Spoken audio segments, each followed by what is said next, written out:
Hello दोस्तों, स्वागत है आप सभी का मेरे YouTube channel Prabha online classes में।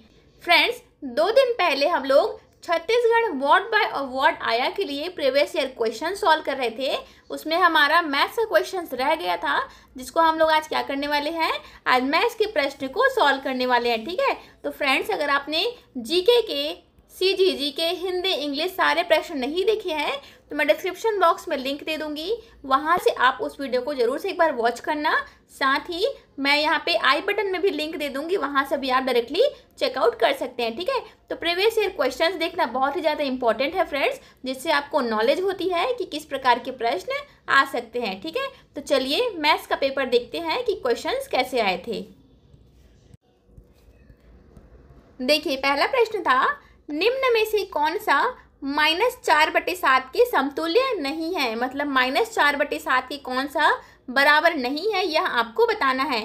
तो इस प्रकार के प्रश्न में क्या करते हैं फ्रेंड, सारे ऑप्शन को आपको सिंप्लीफाई करके देखना है, जिससे आपको क्या होगा, छोटा से छोटा नंबर मिलेगा और -4/7 में कौन सा समान है आपको बताना रहेगा। तो देखो, इसको हम लोग 12/21 को किससे डिवाइड करेंगे, 3 से अगर कट करते हैं, 12 को 3 से कट करेंगे तो कितना आएगा, 3 चौक 12 और 3 सत्ते 21। ठीक है, तो कितना आ गया, 4/7 आ गया। मतलब ये तो हमारा मैच कर रहा है। ठीक है, आपको क्या करना है, जो भी सिंपल से सिंपल हो उस नंबर को लाने की कोशिश करना है। बस ये ध्यान रखना कि ऊपर को आप जिस नंबर से कट कर रहे हैं, मान लो ऊपर को मैं 5 से कट करूंगी तो नीचे भी मुझे 5 से ही कट करना पड़ेगा। क्लियर है।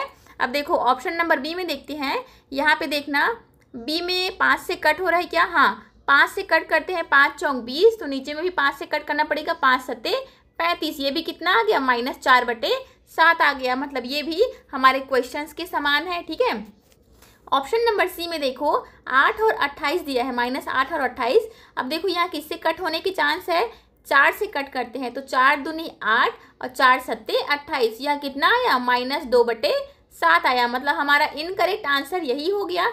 प्रश्न के हिसाब से कौन सा समतुल्य नहीं है, कौन सा बराबर नहीं, यह पूछा था, तो कौन सा आंसर हो जाएगा हमारा, ऑप्शन नंबर सी। मैं आपको एक बार ऑप्शन नंबर डी भी मैच करके दिखा देती हूँ। तो देखो यहाँ पे -28/49 दिया है, इसको हम लोग 7 से कट करेंगे, तो 7 चौक 28 और 7 सत्ती 49, कितना आ रहा है, -4/7 आ रहा है। मतलब यह भी हमारा ऑप्शन को मैच करता है। हमको आंसर क्या देना था, कौन सा समान नहीं है बताना था, तो कौन सा आ जाएगा answer, option number C will be the correct answer. ठीक है, जो कि -2/7 आ रहा है और हमको चाहिए क्या, -4/7 चाहिए था, इसलिए हमारा ऑप्शन नंबर सी करेक्ट हो जाएगा। समझ में आया ना। टाइप करने का समय नहीं मिला है फ्रेंड्स, इसलिए मैं डायरेक्टली क्वेश्चन पेपर में सॉल्व कर रही हूँ, है ना।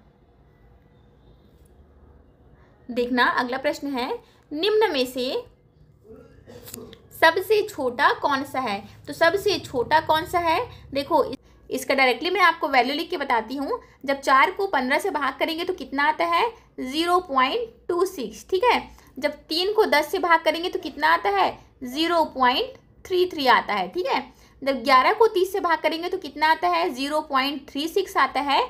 और जब 2 को 5 से भाग करेंगे तो 0.4 आता है। ठीक है, अब आपको यहाँ पे क्या पूछा है, सबसे छोटा कौन सा है। तो सबसे छोटा कौन सा दिख रहा है आपको, ऑप्शन नंबर ए है क्या, बिल्कुल गलत, ऑप्शन नंबर ए नहीं है। यहाँ पे देखो सामने में माइनस का चिन्ह लगा है, तो माइनस के चिन्ह में क्या होता है, जैसे कि आपको दिया है, मान लो -1, -2 और -3, तो इन तीनों संख्याओं में सबसे बड़ा कौन सा है पूछेगा तो क्या होगा, -1 सबसे बड़ा हो जाएगा। ठीक है, ध्यान रखेंगे, माइनस वाले में जितनी ज़्यादा छोटी संख्या होती ना, जितना छोटा होते जाएगा संख्या उतनी ही बड़ी हो जाती है। और -3 क्या है, इन तीनों में सबसे छोटी संख्या है। मतलब माइनस वाले केस में जितनी ज़्यादा संख्या बड़ी होती जाती है, नंबर्स उतने ही छोटे होते हैं। ठीक है, यहाँ पे -1 बड़ा हो जाएगा, -3 जो है छोटा है। ठीक है, उसी के से यहाँ पे सेम क्या हो जाएगा, ये वाला हमारा आंसर नहीं होगा।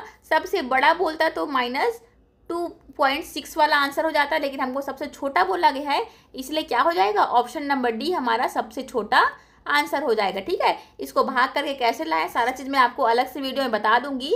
अभी क्या है, अभी शॉर्ट वीडियो बनाना था, इसलिए मैंने ऐसा लिखा है। ठीक है, तो ये चीज़ क्लियर हो गया ना, माइनस वाले केस में जितना छोटा नंबर होगा उतना ही आपका आंसर बड़ा होगा। ठीक है, देखो अगला प्रश्न था, ये तो बहुत ज़्यादा इजी प्रश्न है फ्रेंड्स। देखो -18 गुणित -1। अब देखो 18 को 1 से सबसे पहले गुणा करो, तो 18 एकम कितना होता है, 18 होता है। यहाँ पे लिख रही हूँ 18 एकम 18, और यहाँ पे माइनस है और यहाँ पे भी माइनस है, तो माइनस माइनस क्या हो जाता है, माइनस माइनस प्लस होता है। क्लियर है। अब देखो 14 को यहाँ पे 7 से भाग करना है, तो 14 को 7 से भाग करेंगे तो कितना आएगा, 7 दूनी 14 होता है, तो आंसर क्या आएगा, 2 आएगा। और यहाँ पे ऑलरेडी क्या था, प्लस का साइन था, तो प्लस का 2 लिख दिए। अब कितना आया, 18 प्लस 2 करेंगे तो आ गया 20, मतलब ऑप्शन नंबर डी हमारा करेक्ट आंसर हो गया। क्लियर हुआ इतना। आपको बोर्ड मास रूल के हिसाब से चलना है। आप लोग अगर कमेंट करेंगे तो मैं सिंप्लीफिकेशन का एक ठो अलग से कोई वीडियो ला दूंगी, ठीक है, जिसमें हम लोग बेसिक से सॉल्व करना सीख लेंगे, लेकिन कमेंट आएगा तभी मैं सॉल्व करना सिखाऊंगी आपको, ठीक है। देखना 37 रुपये प्रति किलो की दर से 8.5 किलोग्राम शक्कर का मूल्य कितना होगा। तो इस प्रकार के सेम टू सेम प्रश्न मैंने आज ही वीडियो अपलोड किया है, देखना मैथ्स वाले में देखना है ना, थंबनेल लगा देती हूँ, उस वीडियो को खोज करके आप लोग देखना वीडियो वाले सेक्शन में। तो 37.5 किलो प्रति ग्राम की दर से 8.5 किलोग्राम शक्कर का मूल्य क्या होगा। तो देखो कैसे निकालते हैं। 1 किलो शक्कर का मूल्य कितना दिया है, 37 रुपये दिया है। 1 किलो शक्कर का मूल्य कितना दिया है, 37 रुपये है।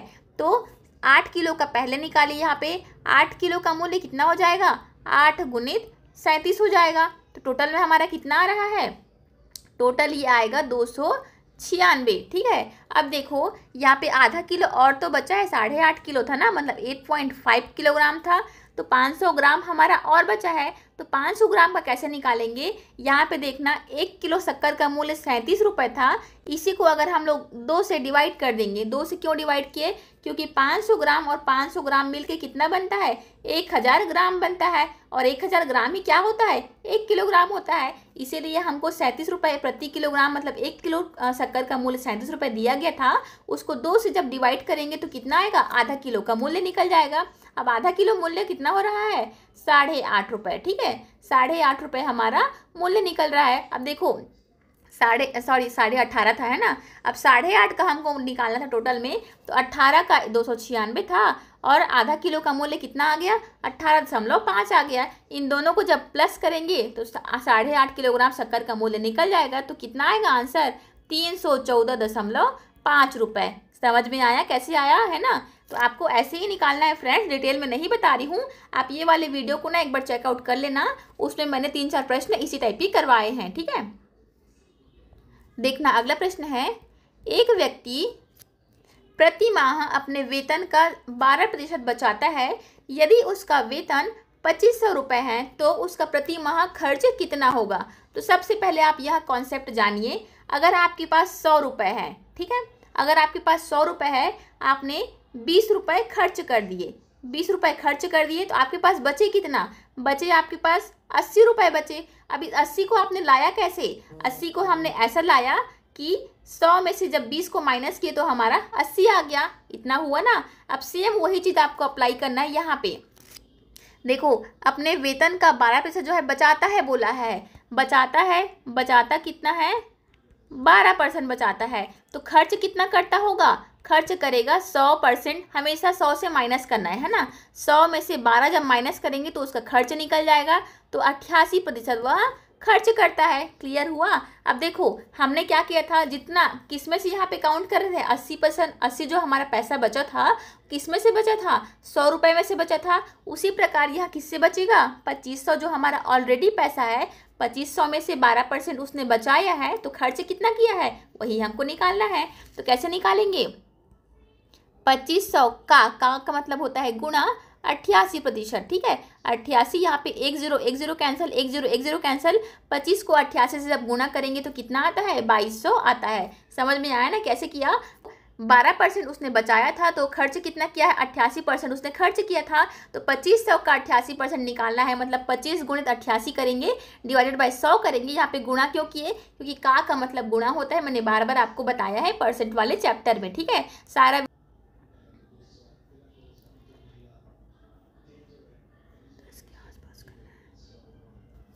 अब देखना, ये तो बहुत ज़्यादा इजी प्रश्न दे दिया है ये वाला, ये तो सबको आता होगा। एक त्रिभुज के 2 कोण 48 डिग्री और 73 डिग्री है, तब त्रिभुज का तीसरा कोण कितना है आपको बताना है। तो त्रिभुज के तीनों कोणों का मान लो एंगल ए, एंगल बी और एंगल सी कितना होता है 180 डिग्री होता है। अब देखो यहाँ पे देखना 48 डिग्री ए का मान है मान लो, बी का मान 73 डिग्री है और सी का मान एक्स है जो हमको निकालना है, कितना है टोटल 180 डिग्री। इन दोनों को प्लस करेंगे तो कितना आता है, इन दोनों को जब प्लस करेंगे तो आता है 121 प्लस एक्स बराबर 180 डिग्री। और जब इस 180 को जब ट्रांसफर करेंगे तो क्या आएगा, एक्स बराबर 180 माइनस 121, तो कितना आएगा आंसर 59 डिग्री। 59 डिग्री हमारा तीसरे कोण का मान रहेगा, मतलब ऑप्शन नंबर डी हमारा करेक्ट आंसर हो गया। क्लियर है। तो इसी प्रकार के ही इजी प्रश्न आएंगे फ्रेंड्स, ज़्यादा टफ पढ़ के मत जाना, है ना। और इसी प्रकार की वीडियो चाहिए तो चैनल को सब्सक्राइब करना, लाइक करना और शेयर करना। डेली अभी मैथ्स की वीडियो मेरे चैनल पे एक वीडियो मिलने वाले हैं, ठीक है। 1-1 घंटे की क्लास रहेगी, डेली अपलोड होंगी, ठीक है। ए तथा बी के बीच 20 मिठाइयाँ 2:3 के अनुपात में बांटी गई है, तब बी को कितनी मिठाइयाँ मिलेंगी आपको बताना है। इस प्रकार के प्रश्न भी मैंने करवाए हैं। तो देखो यह अनुपात के फॉर्म में दिया है, तो देखो अनुपात के फॉर्म में दिया, उसको संख्या के प्रकार से अलग अलग करना है। तो 2x और 3x हो जाएगा। संख्या बनाने के लिए क्या करना पड़ता है, हमेशा x से गुणा करना पड़ता है। तो यहाँ पे मैंने 2 को x से गुणा किया तो 2x मिल गया, दूसरे संख्या में 3 को x से गुणा किया तो 3x मिल गया। तो दो संख्या हमारा कौन कौन सी हो गई, 2x और 3x। क्या बोल रहा है, 20 मिठाइयों को बांटना है, ठीक है। 2x और 3x के बीच में हमको कितनी मिठाइयों को बांटना है, 20 मिठाइयों को बांटना है, इसलिए हमने प्लस कर दिया। क्लियर हुआ इतना। अब देखो 2 + 3 करेंगे तो कितना हो जाएगा, 5x बराबर 20 मिठाइयाँ, ठीक है। तो x बराबर क्या हो जाएगा, ट्रांसफर करेंगे तो 20/5, 5 एकम 5, 5 चौक 20, x बराबर क्या आ गया, 4 आ गया। अब क्या बोल रहा है यह, b को कितनी मिठाइयाँ मिलेगी यहाँ पूछ रहा है। अब देखो a अनुपात b आपको दिया था, a अनुपात b बराबर 2:3। इसमें से a का वैल्यू कितना होता है, 2 होता है और b का मान होता है 3, है ना। तो यहाँ पे 3 वाला जो था b का हिस्सा था, है ना। तो देखो 3 वाला b का हिस्सा था और यहाँ पे x का वैल्यू कितना आया है, 4 आया है। तो 3x बराबर हमारा b का वैल्यू हो जाएगा, 3x बराबर 3 गुणित 4, मतलब 4 तिया 12। क्या हो जाएगा, b को कितनी मिठाइयाँ मिलेंगी, b को 12 मिठाइयाँ मिलेंगी। क्लियर हुआ। फास्ट हो रहा है क्या फ्रेंड्स, थोड़ा सा आप एडजस्ट करेंगे, है ना। फास्ट हो रहा है तो आप लोग डिटेल में वीडियो देखने के लिए चैनल पे वीडियोस है, उसको एक बार देख लेंगे, आपको क्लियरली समझ में आ जाएगा, ठीक है। x² माइनस 5x + 6, तो x का बराबर 3 पर मान कितना होगा आपको बताना है। तो इस प्रकार के प्रश्न में क्या करते हैं, जो भी आपको मान दिया है उसको, जो भी इक्वेशन दिया है हमको, x² माइनस 5x + 6 दिया है, तो x की जगह में आपको 3 पुट कर देना है वैल्यू। तो x की जगह में 3 की वैल्यू पुट करेंगे तो क्या हो जाएगा, देखो 3 का स्क्वायर हो जाएगा माइनस 5 गुणित, यहाँ पे x बराबर क्या है 3 + 6, ठीक है। अब 3 का स्क्वायर कितना होता है, 3 तिया 9 होता है, माइनस 5 तिया कितना होता है 15 प्लस का 6। अब पूरा को सॉल्व करेंगे तो कितना आएगा, ये आएगा आपका -6 + 6, है ना। अब यहाँ पे माइनस है और यहाँ पे प्लस है और 6 और 6 है तो क्या हो जाएगा, कैंसिल हो जाएगा। तो पूरा क्या बचा, पूरा बचा हमारा 0। ऑप्शन नंबर ए हमारा करेक्ट आंसर हो गया। क्लियर है। एक स्कूटर का मूल्य 40,000 है, कितना है 40,000 है। इस वर्ष उसके मूल्य में 20% की वृद्धि हो जाती है, तब स्कूटर का वर्तमान मूल्य कितना होगा आपको बताना है। तो देखो इस प्रकार के प्रश्न को कैसे सॉल्व करना है, जैसे कि मैंने बताया था ना आपको 100 रुपये वाला एग्जाम्पल लेके, सेम एक और बता रही हूँ। आपके पास अगर 100 रुपये है, उसमें 20% की वृद्धि हो गई ऐसा बोलेगा, मान लो 100 रुपये है, उसमें 20% की और वृद्धि कर दो बोलेगा, तो क्या करेंगे आप लोग, 100 में 20 का प्लस कर देंगे, करेंगे ना, तो कितना हो जाएगा 120 हो जाएगा। ये क्या हो गया, 120% की वृद्धि हो गई, हुई ना। वैसे यहाँ पे देखो 40,000 हमारे पास दिया है, वैल्यू दिया है, इसमें 20% की वृद्धि करना है, मतलब 40,000 का 120% आपको निकालना है। बस इतना ही आपका आंसर आ गया, समझ लो। देखो यहाँ से कैंसिल करते हैं, 0 से 0, 0 से 0, कितना आ गया 4 दूनी नहीं 12 है ना, यहाँ पे 12 चौक 48 है ना, 48, 1 0 1 0 1 0, कितना आया आंसर 48,000। कितना हो जाएगा हमारा आंसर, ऑप्शन नंबर सी हमारा आंसर हो जाएगा। समझ में आया। 20% की वृद्धि कर रहे थे, इसीलिए 120% का वैल्यू हमने निकाला है। क्लियर हो गया। देखो अगला प्रश्न है, -3 का स्क्वायर इंटू -3 का पावर 3 का मान क्या होगा। तो देखो यहाँ पे मैं आपको एग्जांपल बता रही हूँ ना, इससे -2 है, इंटू -2 करेंगे तो कितना होता है 2 दूनी 4 होता है, और minus plus minus into minus करने से क्या होता है, प्लस हो जाता है। माइनस ऋण गुणित ऋण करेंगे तो क्या होता है, प्लस हो जाता है, इतना आपको पता है। तो यहाँ पे देखो -3 का स्क्वायर मतलब -3 गुणित -3 गुणित 3 को यहाँ पे फिर से 3 बार लिखा है, तो -3 गुणित -3 गुणित -3, ये हुआ। अब देखो जैसे कि यहाँ पे 2 बार माइनस था तो यह प्लस हो गया, लेकिन यही अगर 3 बार रहता, मान लो -2 गुणित -2 गुणित -2, तब क्या करते हैं, 2 दूनी 4, 4 दूनी 8, ये 8 होता। लेकिन देखो ये माइनस और ये माइनस मिला करके तो प्लस होते, लेकिन प्लस और माइनस मिलके फिर क्या हो जाते, फिर से माइनस हो जाते। मतलब 3 बार अगर माइनस हो, विषम संख्या में अगर माइनस हो तो हमेशा माइनस होता है, अगर सम संख्या में माइनस हो तो वहाँ जुड़ के क्या हो जाते हैं, प्लस हो जाते हैं। क्लियर हुआ। अब देखो मैं पूरा इंटू वर्क बता रही हूँ। 3 तिया 9, 9 तिया 27, 27 तिया 81, 81 तिया 243 होता है। ठीक है, अब 243 तो हमारा आंसर हो गया, लेकिन देखो माइनस कितने बार है, 1 बार, 2 बार, 3 बार, 4 बार और ये 5 बार। तो मैंने अभी क्या बताया, माइनस अगर 5 बार हो, सॉरी विषम बार हो तो हमेशा माइनस ही रहता है, वहाँ प्लस नहीं होता है। ठीक है, तो आंसर क्या हो गया हमारा, -243 हमारा आंसर हो जाएगा। समझ में आया ना, प्लस क्यों नहीं आया और माइनस क्यों आया, एकदम क्लियर से ध्यान से देखेंगे। हो सके तो वीडियो को एक बार दोबारा प्ले करके देख लेना फ्रेंड, जिससे आपको ज़्यादा समझ में आ जाएगा। ठीक है, मोहन की तनख्वाह में 10% वृद्धि हो जाती है। ठीक है, और उसकी नई तनख्वाह कितनी है, 13,200 है। तो मोहन की वास्तविक तनख्वाह कितनी है आपको बताना है। तो देखो यहाँ पे 10% की वृद्धि हुई है बोल रहा है, तो हमको 10% की कमी वाला निकालना रहेगा। जैसे कि हमने वृद्धि वाला निकालने के लिए क्या किया था, 20% की वृद्धि था, उसको निकालने के लिए क्या किए थे, 120% का वैल्यू निकाले थे।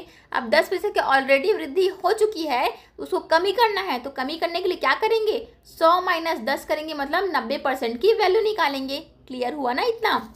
तो ये भी उसी टाइप के ही प्रश्न है फ्रेंड्स, इसको सॉल्व करके आप लोग देखना, नहीं बनेगा तो मुझे कमेंट करना, मैं आपको इसको डिटेल में बताऊंगी। ठीक है,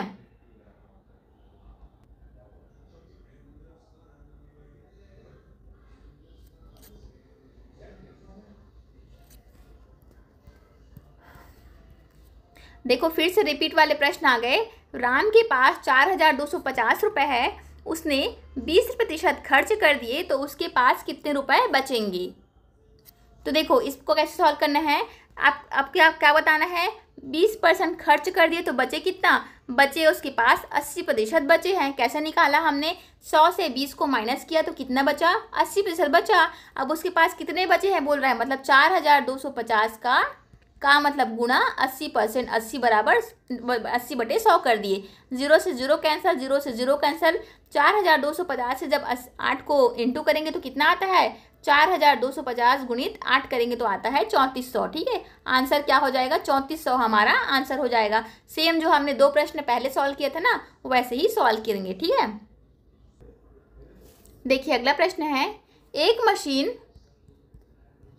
6 घंटे में 840 बोतलों को भरती है, तो 4 घंटे में कितनी बोतलें भरेंगी आपको बताना है। तो देखना 6 घंटे में कितनी बोतल भरती है, 840, तो 1 घंटे में कितनी बोतलें भरेंगी, 1 घंटे में भरेंगी 840/6। जैसे कि आपके पास अगर 10 रुपये में 12 चीज़ कुछ सामान आता है, मतलब 10 रुपये में 12 अंडे आते हैं, तो 1 रुपये में कितने अंडे आएंगे आपको निकालना है। तो क्या करोगे, 12/10 करोगे, है ना। वैसे ही क्या करना पड़ेगा, एक इजी एग्जाम्पल देके बताती हूँ आपको। जैसे कि 10 रुपये में कोई सामान 20 ठो आता है, ठीक है, 20 ठो पिन आता है मान लो, तो 1 रुपये में कितने पिन आएंगी, 20/10 करेंगे मतलब 2 पिन आएंगी। समझ में आया ना, 10 में अगर 20 पिन आती है तो 1 रुपये में कितनी पिन आएंगी, 20/10 करेंगे तो 2 पिन आएंगी। इतना आपको समझ में आता है ना। तो वैसे ही 6 घंटे में 840 बोतलें भर रही थी, तो 1 घंटे में कितनी भरेंगी, 840/6 भरेंगी। अब कितना हो जाएगा, 6 एकम 6 कैंसिल करेंगे तो 6 एकम 6, और यहाँ पे 24 था तो 6 चौक 24, 0, कितना आया 140। या 1 घंटे में भरने वाली 1 घंटे में भरती है जितना पानी की बोतल वहाँ थी, है ना। अब हमको क्या निकालना है, 4 घंटे का निकालना है, तो 140 गुणित 4 करेंगे तो हमारा आंसर निकल जाएगा। 140 गुणित 4 करेंगे तो कितना आता है, 140 गुणित 4 करेंगे तो 560 आता है। कितना आया, 560 हमारा करेक्ट आंसर हो जाएगा। कैसे किया हमने समझ में आया ना। जैसे कि एक पिन को 20 एक पिन का वैल्यू हमको निकालना है तो क्या करते हैं, जितना भी हमारा सामान था उसमें से पैसे को माइनस कर दी तो हमारा एक पिन का मूल्य निकल जाता है।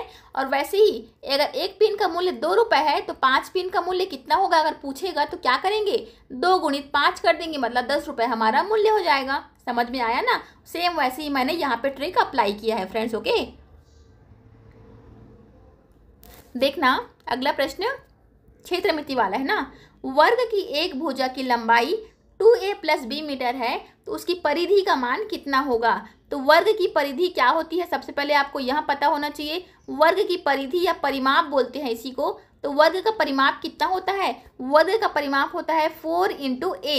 a यहाँ पे क्या दिया है, a बराबर भुजा होती है ना, a बराबर होती है भुजा। अब देखो 4 × a बराबर क्या दिया है, 2a + b दिया है ना। अब इस 4 को इस 2a से भी गुणा करना है और इस 4 को इस b से भी गुणा करना है। तो क्या हो जाएगा, 4 × 2a करेंगे तो 4 दूनी 8, 8a प्लस 4 को इस b से गुणा करेंगे तो कितना आएगा, 4b। ये हो गया 8a + 4b हमारा आंसर। कौन सा, ऑप्शन नंबर ए हमारा करेक्ट आंसर हो जाएगा। समझ में आ रहा है ना फ्रेंड्स। उम्मीद करती हूँ कि मेरा पढ़ाया हुआ आपको समझ में आ रहा है। ठीक है, देखना अगला प्रश्न। यदि 5x + 3 = 3x + 7 है तो x का मान कितना होगा आपको बताना है। तो देखो इसमें क्या करना है, तो बहुत ज़्यादा इजी प्रश्न हो गया। 5x + 3 दिया है और यहाँ पे देखना चर संख्या वाले जितने भी नंबर है चर को एक साथ रखिए, x वाले को एक साथ रखिए और जो संख्या वाले हैं उसको एक साइड कर दीजिए। बराबर के इस पार जो है चर संख्या वाले जो वेरिएबल है उसको रखना है और उस पर क्या करेंगे, जो संख्या है उसको रखना है। तो क्या करेंगे, इधर आएगा तो यहाँ प्लस में माइनस हो जाएगा। तो 5x - 3x बराबर 7 है यहाँ पे। अब यहाँ पे देखो प्लस था, इधर जाके क्या हो जाएगा, माइनस हो जाएगा, -3। ठीक है, बराबर की अगर इस बार कोई संख्या है वो भाग में है, इधर जाके वहाँ गुणा हो जाता है, प्लस में है उधर जाके वहाँ माइनस हो जाता है। ये बेसिक चीज़ आपको पता होगा, मैं उम्मीद करती हूँ। ठीक है, तो 5x - 3x बराबर कितना हो जाएगा, 5 में 3 गया तो 2x और 7 में 3 गया तो 4। ठीक है, अब 2 × 1 = 2, 2 दूनी 4, x बराबर कितना आ गया, 2 आ गया हमारा आंसर। कौन सा, ऑप्शन नंबर बी हमारा करेक्ट आंसर हो गया। समझ में आया।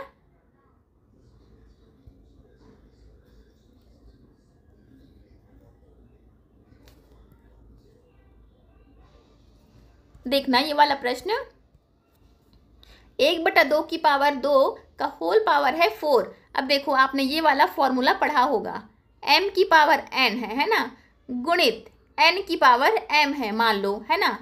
n में कंफ्यूज हो जाएंगे आप लोग, दूसरा लेते हैं। x की पावर y है। ठीक है, इन दोनों को जब गुणा करने बोला जाएगा तो क्या हो जाएगा, m की पावर n गुणित x की पावर y, ये होता है, आपको पता है। और देखो एक और फॉर्मूला बता रही हूँ मैं, जैसे कि आपको दिया हो m की पावर n गुणित m की पावर y दिया है। ठीक है, यहाँ पे बेस समान है, बेस समान है ना, तब क्या करते हैं, m की पावर दोनों पावर जो होते हैं उसको प्लस कर देते हैं, मतलब n + y हो जाएगा। क्या हो जाएगा, सिंप्लीफाई होके m की पावर n + y हो जाता है। ठीक है, ये होता है, आपको पता होगा ये सब चीज़ें, सारी चीज़ें। तो यहाँ पे देखना 1/2 की पावर 2, इसको कितने बार लिखना है, 4 बार, है ना। तो यहाँ पे 1 की पावर 4 लिख दिए, नीचे में भी लिख दिए 2 की पावर 2 का होल पावर 4। तो क्या करेंगे, 1 की पावर 4 हमारा कितना होता है, 1 की पावर 4 तो 1 ही होगा, डिवाइडेड बाई नीचे में जैसे कि यहाँ पे देखना m की पावर n, यहाँ पे अगर होल पावर और y दिया रहता तो भी क्या होता, m की पावर ny होता है ना। सेम उसी प्रकार क्या करेंगे, 2 की पावर 2 और 4 को गुणा कर देंगे, तो 2 × 4 करेंगे तो कितना आएगा, 1 की पावर 4 तो 1 ही आएगा, कितना भी गुणा कर लो 1 को 1 ही आता है। 2 की पावर 4 दूनी 8। ठीक है, क्या आ गया आंसर, 1/2 की पावर 8। ऐसा आंसर हमारे पास कहीं भी है क्या, नहीं है। क्यों नहीं है, क्योंकि इसको और सिंप्लीफाई करके लिखेंगे 1/2 और होल पावर में 8, है ना। मैंने अभी आपको बताया ऊपर में 1 के साथ कितना भी गुणा कर दीजिए, 1 को चाहे 100 बार गुणा कर लो, 200 बार गुणा कर लो, 1 का वैल्यू हमेशा 1 ही आता है ना।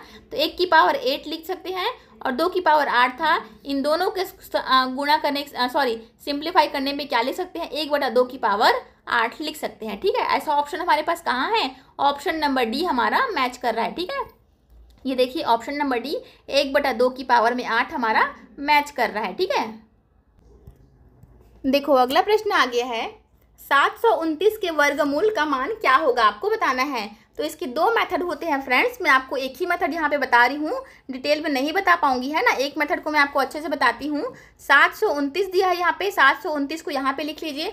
अब देखो यहाँ 2 से डिवाइड होता है क्या, 2 से भाग जाता है क्या, यहाँ आपको देखना है। छोटी से छोटी संख्या से पहले आपको देखना है। ठीक है, तो 2 से तो नहीं जाता है, तो हम देखते हैं 3 से। ठीक है, 3 से भाग जाता है क्या, चलो ट्राई करके देखते हैं। 3 दूनी 6, एक बचा यहाँ पे 3 चौक 12, यहाँ पे 3 तिया 9, बिल्कुल भाग चला गया। 244 3 से भाग जाता है क्या, हाँ 3 से भाग जाए कितना बचेगा, 3 8 24 और 3 1 3। ठीक है, फिर 3 से देखते हैं तो क्या हो जाएगा, 3 दूनी 6 और 3 7 21। एक बार और 3 से देखते हैं तो 3 नियम 27, फिर 3 से देखते हैं तो क्या हो जाएगा 3, फिर 3 से देखते हैं तो 3। ठीक है, एक आ गया। ठीक है, अब जब भी यहाँ पे एक आ जाता है आपको एक्शन को ड्रॉप कर देना है, इस बार सॉल्व नहीं कर सकते, है ना। एक को किसी भी भाग दो, क्या फर्क पड़ता है। तो देखो जितने भी यहाँ पे गुणनखंड आए हैं आपको, जितने भी संख्या आए हैं उसको लिख लेना है। ठीक है, तो देखना 3 गुणित 3 कितने बार आए हैं, 1 2 3 4 5 6 बार लिख लेते हैं। 3 6 बार आए हैं इसलिए 6 बार हमने लिख लिया। अब देखो यहाँ पे देखना, ये वर्गमूल का चिन्ह है, कुछ नहीं है यहाँ पे, मतलब क्या है, 2 छुपा हुआ रहता है। ठीक है, 2 साइलेंट रहता है। अगर घनमूल होता तो क्या लिखते हैं, यहाँ पे जो भी संख्या दिया रहता है यहाँ पे 3 लिखा था, लेकिन यहाँ पे कुछ नहीं दिया है, मतलब 2 है यहाँ पे। और जब भी 2 हो, वर्गमूल हो, तो क्या करेंगे, 2 का जोड़ा बनाएंगे। ठीक है, अगर घनमूल दिया रहता, 3 बार दिया रहता तो क्या करते, 3 का जोड़ा बनाते। ठीक है, तो 2 का जोड़ा बनाएंगे तो एक 3 यहाँ से बाहर निकला, 3 निकाल दिए। एक 3 जो है एक जोड़ा यहाँ से निकला तो फिर 3 को बाहर निकाल दिए। एक जोड़ा यहाँ से बाहर निकला तो फिर से 3 को बाहर निकाल दिए। पूरा क्या बना, 3 तिया 9, 9 तिया 27। क्या आ गया हमारा आंसर, 27 हमारा आंसर हो गया। ठीक है, इस प्रकार से सॉल्व करते हैं। ध्यान रखना यहाँ पे कुछ नहीं है, मतलब 2 छिपा रहता है। और जब भी 2 मतलब वर्गमूल है तो क्या करेंगे, 2 का जोड़ा बनाएंगे। अगर घनमूल वाला आंसर क्वेश्चन दे दिया तो सेम इसी प्रकार का ही सॉल्व करना है आपको, लेकिन यहाँ पे जोड़ा बनाने के समय ध्यान रखना है 2 की जगह में 3 का जोड़ा बनाना रहेगा। ठीक है, क्लियर हो गया। चलो अगला प्रश्न देखते हैं फटाफट। 3/7 प्लस 5/6 का मान क्या होगा, आपको बताना है। तो देखो इस प्रकार के वैल्यू को ऐड करने के लिए मेरे शॉर्ट्स वाले में देखना, इस प्रकार के प्रश्न मैंने बताया था। तो सबसे पहले नीचे वाले का एलसीएम निकालते हैं। ठीक है, एलसीएम कितना आ जाएगा, 7 और 6 का एलसीएम आता है 42। ठीक है, आप लोग करके देखना है इसको। और इस 7 से हम लोग जब 42 को भाग देंगे तो कितना आता है, 7 छक्के 42 आता है। ध्यान देना, जो भी एलसीएम हमारा आया है उसको नीचे वाले यानी हर वाले से जब भाग देंगे तो जो भी संख्या आएगा उसको ऊपर से गुणा करना रहेगा। 42 को जब हम लोग 7 से भाग देंगे तो कितना आएगा, 7 छक्के 42 होता है। 6 आया मतलब, तो इस 6 को ऊपर में गुणा किए। अब 6 तिया कितना होता है, 6 तिया 18 होता है। जो भी आया उसको ऊपर में लिख दिए। अब देखना इस 6 से जब हम लोग 42 को भाग देंगे, इस 42 को, तो कितना आएगा, 6 7 42 होता है। कितना आया, 7 आया। तो जो भी 7 आया मतलब जो भी भागफल आया उसको यहाँ पे गुणा करना है। और 5 7 कितना हो जाएगा, 5 7 35 हो जाएगा। समझ में आया ना। जो भी आपको हर दिया रहेगा उससे एलसीएम को भाग देना है, जो भी भागफल आएगा उसको ऊपर की संख्या यानी कि अंश से गुणा करना है। अब जो भी गुणा करेंगे फिर प्लस माइनस करेंगे तो हमारा आंसर आ जाएगा। कितना आ जाएगा, 8 5 13 का 3 हासिल आया 1, यहाँ पे 3 और 1 4 और 1 5/42। आंसर क्या आ गया, 53/42 हमारा करेक्ट आंसर हो गया। अगर आपको नहीं समझ में आया तो क्वेश्चंस को थोड़ा पीछे करिए और आंसर समझने की कोशिश करिए, समझ में आ जाएगा। ठीक है, देखना 2 संख्याओं का अंतर 3 है तथा इनके वर्गों का अंतर 45 है, तो इनमें से छोटी संख्या क्या होगी आपको बताना है। इस प्रश्न को मैं आपको लास्ट में बताती हूँ ना, थोड़ा सा सॉल्व करने वाला प्रश्न मैं आपको लास्ट में बताऊंगी उसको। निम्न चित्र में y का मान कितना होगा आपको बताना है। देखो आपको डायग्राम पता होगा, यहाँ पे देखना ये ऐसा है, यहाँ पे लंब बना है, तो यहाँ पे कितना डिग्री बनता है, ये 90 डिग्री बनता है। ठीक है, कॉन्सेप्ट बता रही हूँ थोड़ा सा, 90 डिग्री बनता है। ये अगर लाइन दिया है ऐसा, ये कितना डिग्री का कोण बना रहा है, ये दोनों बना रहा है 180 डिग्री का कोण बना रहा है। ठीक है, ये कॉन्सेप्ट क्लियर हुआ। अब देखो यहाँ पे ए और डी कितना है, 180 डिग्री बना रहे हैं। ठीक है, यहाँ पे पॉइंट दिया है ना एक ठो, तो ये कितना डिग्री है, टोटल में बना रहे हैं 180 डिग्री। मतलब इसका मान इसका मान और इसका मान मिला करके क्या हो जाएगा, सबको मिला करके 180 डिग्री का कोण बन रहा है। ठीक है, तो कैसे लिखेंगे इसको,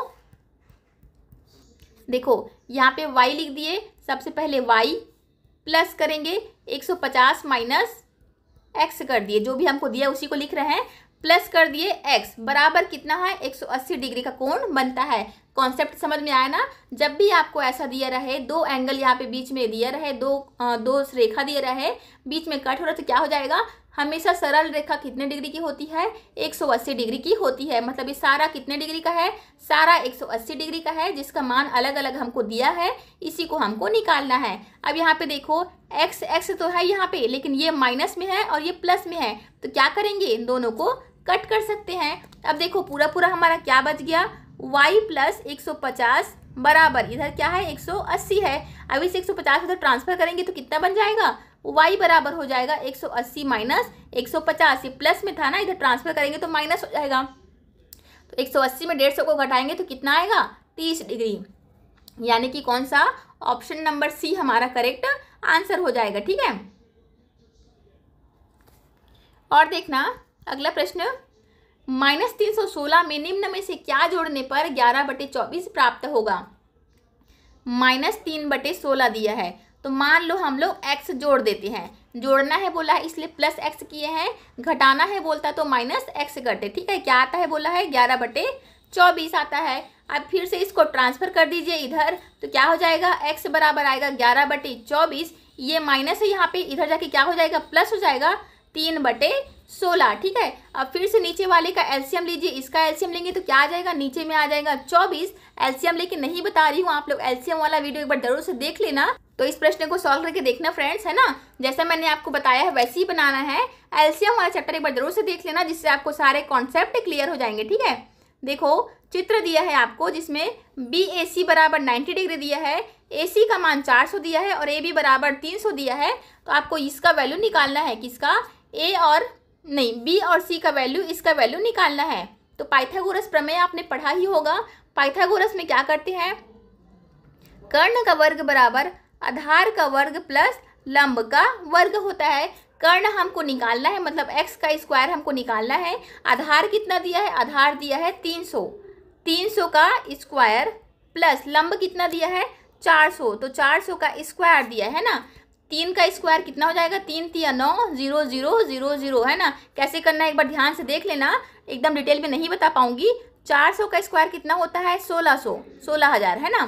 जब सबको प्लस करेंगे तो कितना आएगा 25, 1 2 3 4। ठीक है, x का स्क्वायर बराबर कितना आया था 25, 2,50,000 आया था। तो x बराबर कितना हो जाएगा, इधर जाएगा तो यह वर्गमूल बन जाएगा, तो 25, 1 2 3 4। ठीक है, पूरा जब बाहर निकलेगा तो क्या हो जाएगा, 25 बाहर निकलेगा तो 5 हो जाएगा और 0 0 क्या हो जाएगा आंसर 500 हो जाएगा। ठीक है, कैसे कि समझ में आया ना। जब इस इधर ये वर्ग में था, इधर जब ट्रांसफर करेंगे हम लोग बराबर के उस पार HCF की तरफ ले जाएंगे तो क्या हो जाता है, यहाँ वर्गमूल बन जाता है। और जब वर्गमूल से फिर से बाहर निकालेंगे तो क्या बन जाएगा, 25 का 500 बन जाएगा। ठीक है, आंसर हो जाएगा। ठीक है, देखो लास्ट प्रश्न है आज का, 0.3 का गुणन प्रतिलोम क्या होगा। सिर्फ और सिर्फ गुणन बोलता तब क्या लेते, 0.3 यहाँ पे दिया है ना। मैंने आपको क्या बता रखा है, जब भी इस पॉइंट को हटाना है, दशमलव को हटाना है, दशमलव के बाद जितनी भी संख्या रहेगी उसका एक ठो 0 लिख देना नीचे में। तो क्या हो जाता हमारा आंसर 3/10 होता, अगर सिर्फ और सिर्फ गुणन बोलता तो। लेकिन यहाँ पे गुणन प्रतिलोम बोल दिया है, तो प्रतिलोम का अर्थ क्या होता है, उल्टा होना। तो 3/10 का उल्टा क्या हो जाएगा, 10/3 हो जाएगा। समझ में आया ना, मतलब ऑप्शन नंबर डी हमारा करेक्ट आंसर हो जाएगा। और एग्जांपल से समझाती हूँ आपको, 0.5 दिया है आपको, है ना। इसको आपको भिन्न के रूप में लिखना है, तो कैसे लिखेंगे, पॉइंट को हटाएंगे और दशमलव के बाद कितनी संख्या है, एक ही संख्या है 5 है ना, तो 1 0 करके नीचे में हर में लिख देंगे। ठीक है, तो पूरा आंसर हमारा क्या हो जाता है 5/10 हो जाता। इसी प्रकार हमने 3 के यहाँ पे पॉइंट के बाद एक ही संख्या थी तो 3/10 लिख दिया। प्रतिलोम बोला था इसलिए हमने 3/10 को उल्टा करके 10/3 लिख दिया है। ठीक है, तो फ्रेंड्स बस आज के लिए इतना ही रखते हैं। वीडियो कैसी लगी कमेंट बॉक्स में जरूर से बताना। साथ ही छत्तीसगढ़ वार्ड बॉय अवार्ड आया के क्लासेस चल रही है जो कि फ्री क्लासेस रहेंगी सारी। तो इसलिए चैनल को सब्सक्राइब कीजिए, लाइक कीजिए और शेयर जरूर से कीजिएगा। अगर आपने प्रीवियस वीडियोस यानी कि हिंदी वाली, सीजी वाली सारी वीडियोस नहीं देखी है तो आई बटन में लिंक दे दूंगी या डिस्क्रिप्शन बॉक्स में लिंक दे दूंगी, वहां से एक बार जरूर से चेकआउट करना, ठीक है। वीडियो लास्ट देखने के लिए बहुत बहुत धन्यवाद।